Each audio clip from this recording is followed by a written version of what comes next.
भारत जो माशी पावर है, इकोनॉमिक पावर है, जिसके रिजर्व्स बहुत ज्यादा हैं, जिसने 91 में आखिरी बार आईएमएफ से लोन लिया था, जो चाइना को इकोनॉमिकली मुकाबला करने के लिए ख्वाहिश रखता है, वो भारत इन हालात में अपनी मईशत को कंट्रोल करने के लिए, लोगों के हालात को नॉर्मल रखने के लिए उन्हें प्लान दे रहा है। हमारी हुकूमत का प्लान कहां है? अगर आबना हरमुज और बंद रहती है तो यहां तो फिर इसका मतलब है आईएमएफ की शराइत के मुताबिक हमें 600 रुपए फी लीटर पर जाना पड़ेगा। कि पाकिस्तान इस खित्ते का वो वाहिद मुल्क है जिसके पास स्ट्रेटेजिक ऑयल रिजर्व गवर्नमेंट के पास अपने नहीं है। गवर्नमेंट कमर्शियल एंटिटीज के रिजर्व को अपना रिजर्व कहती है, बाकी सारे मुल्कों के पास है, हमारे पास नहीं है। और हम ज्यादा रिएक्ट नहीं कर रहे, खामोशी से रात को पेट्रोल की कीमत बढ़ा देते हैं, बट अवाम को कुछ इन्फॉर्म नहीं कर रहे। कितनी फैट है हमारे पास to fight this coming crisis, जो ज़राअत का भी है, फूड का भी है। नाज़रीन, अब पाकिस्तान के अंदर जो ना बातें बहुत बड़ी बड़ी की जाती हैं, बहुत बड़ी बड़ी बातें की जाती हैं कि हमने ये कर दिया, हमने वो कर दिया। हकीकत क्या है? मैं एक तहरीर पढ़ रहा था और उसमें वो हकीकत जो है वो सबसे आसान अल्फाज में नजर आती है। वो कहते हैं पेट्रोल और डीजल की कीमतें कितनी बढ़ानी है, ये फैसला तो आईएमएफ करता है। रूस और ईरान से सस्ता तेल लेना या नहीं लेना, इसका फैसला अमेरिका करता है, और दुनिया के फैसले हम करते हैं। यानी हम बेवकूफ हैं। ये अवाम जो है ये रोटी को चोची कहते हैं कि तुम कहोगे जनाब हमारी बड़ी इज्जत बढ़ रही है। हर जगह पे हमारा वजीर आजम जो है वो डोनाल्ड ट्रंप को सलूट मारता है। हमारा आर्मी चीफ जो है वो ब्रीफ केस लेके डोनाल्ड ट्रंप की खुशामद करने पहुंच जाता है। यार ये कुछ तरीका तो नहीं है ना, ये मुल्क इस तरह तो नहीं चलते। और फिर आप कहते हैं बड़ी इज्जत मिल रही है। भाई डोनाल्ड ट्रंप जैसा आदमी तारीफ पे तारीफ करता चला जा रहा है इसलिए कि उसको आपसे काम पड़ा हुआ है। इसके अलावा आपने कौम के लिए कुछ टका कमाया या कुछ सरमायाकारी पाकिस्तान में लेकर आए? कर्जे पाकिस्तान के बढ़ते चले जा रहे हैं। और पिछले 3-4 सालों में सबसे बड़ी कामयाबी की खबर पता क्या आती है पाकिस्तान में? कि जनाब पाकिस्तान को कर्जे की एक और किस्त मिल गई। ये है जनाब सबसे बड़ी कामयाबी। फिर ये सारे टाउट मिलकर एक दूसरे को मुबारकबाद देते हैं, मुबारक हो जी कर्जा मिल गया, बहुत बड़ी माशी कामयाबी हो गई। ये इनका उतरता हुआ निकाब पूरी कौम ने देखा है। और अब अभी आप और देखेंगे, ये 28वीं आईनी तरमीम आ रही है। अब कुछ लोग ये बातें करते हैं कि फील्ड मार्शल आसिम मुनीर सदर पाकिस्तान बन जाएगा, और वो कोशिश कर रहे हैं कि आईनी तरमीम करके सदर पाकिस्तान बन जाए। कुछ भी बन जाए, ये मुल्क नहीं चलना। सदर पाकिस्तान बन जाए, वजीर आजम बन जाए, आर्मी चीफ के ऊपर भी कोई ओहदे ले ले, वो भी बन जाए, कुछ भी बन जाए, खुदा नहीं बन सकते, रब नहीं बन सकते, ये निजाम नहीं चल सकता। आप उल्टे लटक जाएं। भारत के मुआशी हालात कुछ बेहतर हैं।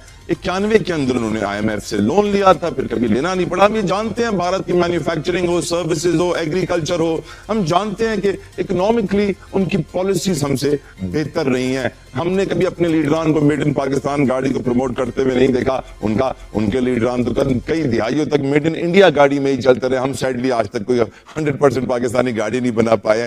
खैर, खबर यह है कि मोदी ने अपनी इतनी बड़ी आबादी को 7 पॉइंट एजेंडा दिया है मुआशी हालात से निपटने के लिए। वो कहते हैं कि वर्क एट होम कीजिए, सोना ना खरीदिए, पब्लिक ट्रांसपोर्ट इस्तेमाल कीजिए, कुकिंग ऑयल कम यूज कीजिए, फर्टिलाइजर की जगह ऑर्गेनिक फर्टिलाइजर यूज कीजिए, इंडियन प्रोडक्ट्स को प्रमोट कीजिए और बाहर ट्रैवल ना कीजिए। अगर आपने ट्रैवल करना है तो इंडिया में बहुत सारी लोकेशंस हैं। एक प्लान दिया है मोदी जी ने अपने भारत को, जिसकी इकोनॉमी इतनी नाजुक नहीं जितनी पाकिस्तान की है।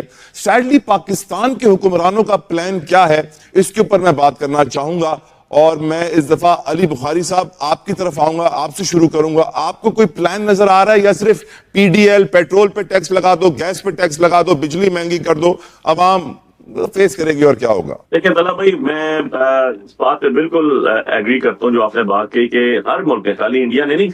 आप बांग्लादेश को उठाए, उन्होंने भी प्लान दिया। बाकी सब मुल्क जितने भी हैं उन्होंने अपने लोगों को प्लान दिए, क्योंकि गवर्नमेंट होती है ना अवाम के लिए होती है, अवाम को सहूलियात देने के लिए होती है, ना कि अपना प्रोटोकॉल और अपने आपको एंजॉय करने के लिए होती है।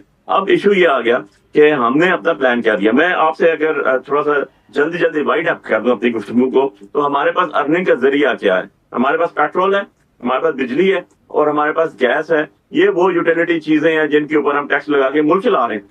हिंदुस्तान ने एक चीज जो की है कि कीमत नहीं बढ़ाई और टैक्स का निज़ाम जो है उनका पेट्रोलियम प्रोडक्ट्स पर हमारे लिहाज से बहुत कम है। तो हिंदुस्तान में कीमत हमसे कोई 30-40% कम है इन डॉलर टर्म्स। मगर अब वक्त ये आ गया है उनको कि दे हैव टू कंजर्व वरना शॉर्टेजेस पैदा हो जाएंगे। इसलिए भी ये अक़दामात लिए जा रहे हैं हिंदुस्तान में, और कोशिश की जा रही है कि मुख्तलिफ तरीक़ों से कंजम्पशन लेवल कंट्रोल किया जाए, ताकि ऐसा ना हो जो कि बांग्लादेश में शुरू हो चुका है। लंबे लंबे लाइन खड़े हो गए हैं पेट्रोल स्टेशंस के सामने।